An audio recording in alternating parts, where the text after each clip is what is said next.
That's why my broadcast scares the hell out of socialists. That's why in a White House memorandum I was named as the most dangerous radio host in America, not because I'm going to go out and shoot somebody, but because I shoot documented facts which cannot be refuted. That's why. That's what's dangerous. Seek ye the truth, and the truth will make you free, and nothing else will do it. Jesus Christ has never lied to anybody. Why won't you listen to him? Don't spread a rumor. Spread the truth. Document it. Prove it.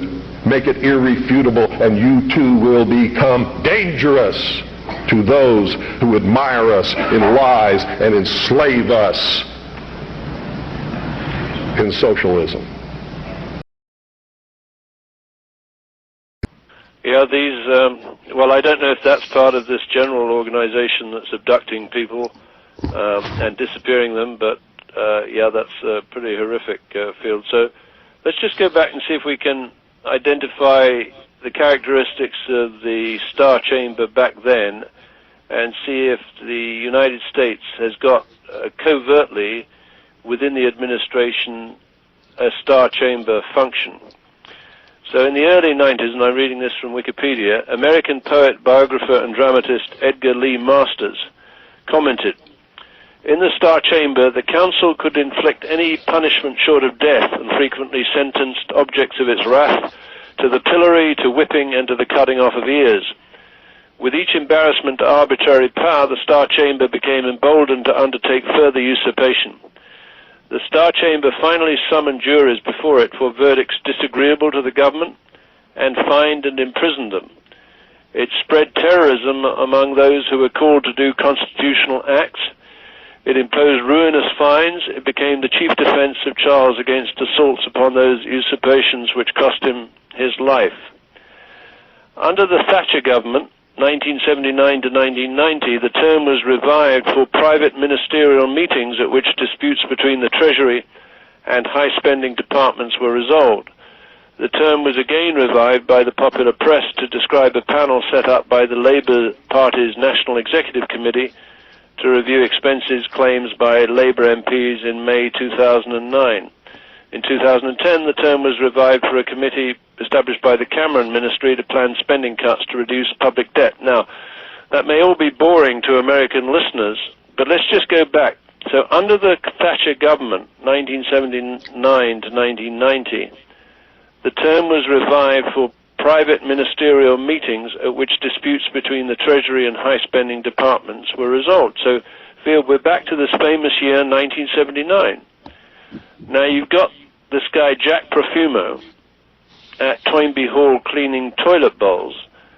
But prior to that, he was the Minister for War under the government of Harold Macmillan.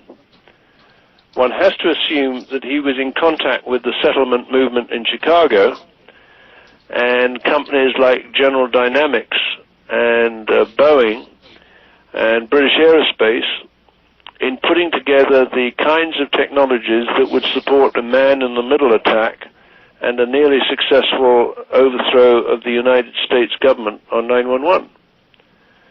So back in 1979, your sister launches FAMCOMP, Inc., which is a small business under the Small Business Administration Program, where there are endless permutations of what FAMCOMP means, but I would allege it translates into either woman or wife or a particular part of a lesbian relationship, where comp means compromised, where the women in that organization have been given the authority to represent the United States government. And actually they've bypassed the President of the United States. So they form one pillar, this was back in 1979, of a star chamber in the United States government, where the arbitrary administration of justice could mean the elimination of enemies of the people inside FAMCOMP Inc. and the settlement movement.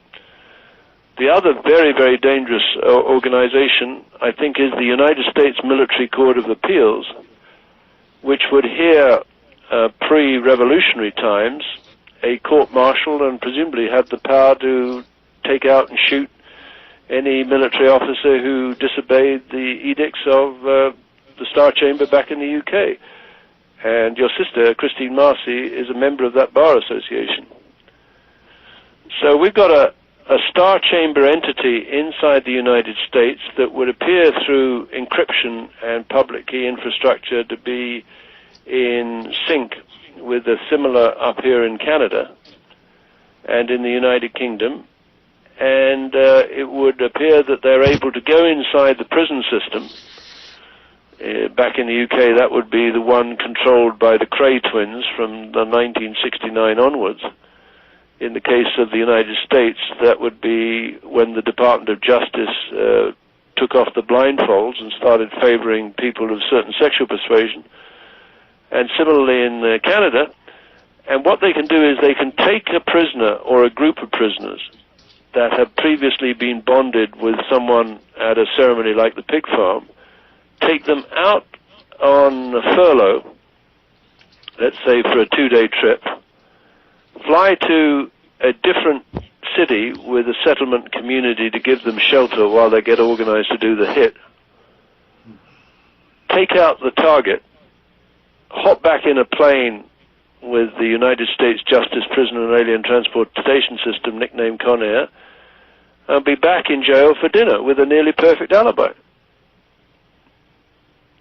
And I think that's what we were getting up at the pig farm, where 100 Canadian citizens, it doesn't matter whether they were prostitutes, unfortunately that made them a very vulnerable group, were targeted by the Canadian Privy Council, that includes people like the genocidal pedophile Maurice Strong, and used to, in oath ceremonies, to entrap otherwise legitimate public servants into effectively carrying out the diktat of the Star Chamber.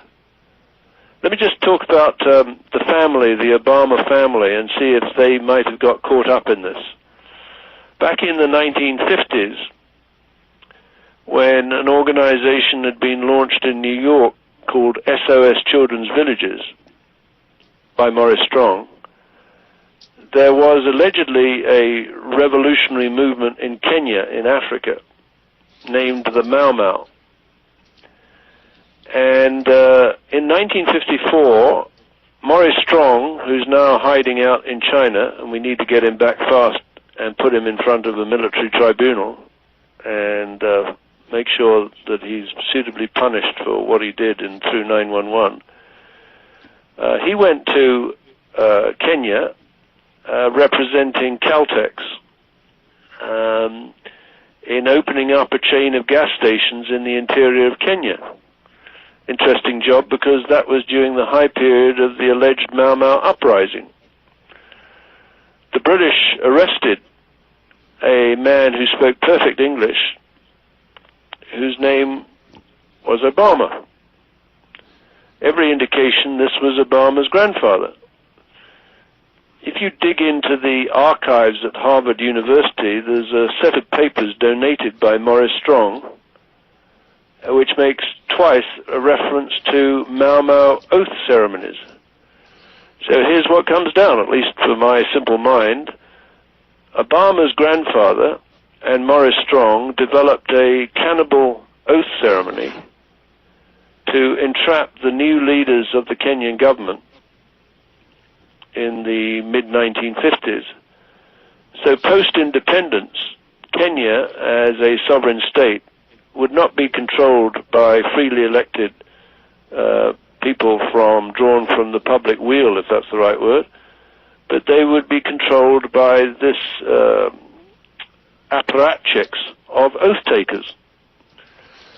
And my understanding of the Mau Mau oath is it applies unto the 3rd or 4th generation. So Obama's grandfather would have committed his son and his grandson to abide by the oath allegedly attributed to the Mau Mau. So when Barack Hussein Obama went to Kenya in 2007, my sense is he was bound to the settlement movement, which is international, through some disgusting oath that relates to cannibalism. And he worked with his cousin Odinga on setting up a fraud in the election by contacting his friends and colleagues in SOS children's villages who had taken these kind of oaths involving some kind of perverse behavior with children. So that at the end of 2007, when Kenya had held its national elections, Obama's cousin Odinga was able to accuse the Kenyans of vote rigging for the then incumbent Prime Minister's re-election. So in January, Obama, with his BlackBerry, provided by Canada, allegedly with the clipper chip in the back, triggered a Kenya genocide, where hundreds of locals were killed, including a particular incident at a place called, I think it's a Bocha, where women and children were inside a church, and when they tried to escape, they were shot with bows and arrows and pushed back into the church, which was set fire. So around 30 or 40 people, including babies, were burnt to death. This was fresh after a trip by your president. He aided and abetted a genocide. And he won't defend himself. He will not crawl out of the woodwork, because if he does crawl out of the woodwork, the whole rotten, stinking edifice based in Chicago is going to come apart. So we've really got a situation where the enemy is deeply embedded, well camouflaged. It's using advanced military-grade encryption system. And it's able to take a legitimate process, let's say a war game exercise, and mount what they call a man-in-the-middle attack, and then attribute it to any party or faction which is intimidated by these oath-taking ceremonies, and the entire country goes off at a tangent.